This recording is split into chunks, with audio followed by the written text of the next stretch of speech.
ফাউসে দেখুন আপনারা এলিজিবল হয়েছেন কিনা। তো এটা দেখার জন্য আপনাকে এই যে চেক এলিজিবিলিটি এই জায়গায় ক্লিক করতে হইব। ক্লিক করার পর এই যে ভিজিট ওয়েবসাইট এখানে ক্লিক করবেন। তারপরে ক্রোম ব্রাউজার সিলেক্ট করবেন। পরে যে এখানে নিয়ে আসবে আপনাদেরকে। তো যেখানে আসার পরে এই যে এখানে ক্লিক করবেন। করার পরে যে ক্লেম, হ্যাঁ, ক্লেম যে অপশনটা এটাতে ক্লিক করবেন। তো যদি এরকম না আসে একবার রিফ্রেশ দিয়ে নেবেন। হ্যাঁ, রিফ্রেশ দেওয়ার পরে এই যে উপরে যে আমার দেখবেন যে আমার 4টা ইয়ে আছে, 3টা কমপ্লিট হয়েছে। এটা তো আপনার সামনে হয়তো বা টিক চিহ্ন সামনে উঠবে আর কি। এই যে নিচে লেখা আছে যেন খুব তাড়াতাড়ি এটা অ্যাক্টিভিটি চেক করার পরে এটা এখানে টিক উঠবে আর কি।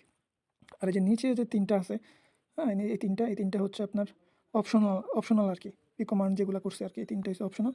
এগুলো করলেও সমস্যা নেই, না করলেও সমস্যা নেই। করলে একটু রিওয়ার্ড বেশি পাবেন আর কি। তো এরপরে নেক্সটে দেখবেন।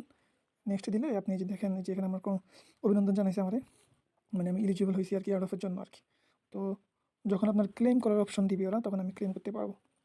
তো আপনারা এইভাবে খুব সহজে আপনার কি এলিজিবল হয়েছেন কি না এটা দেখার জন্য এইভাবে খুব সহজে চেক করতে পারবেন।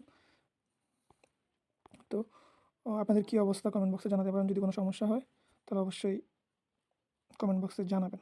ধন্যবাদ, ভালো থাকবেন।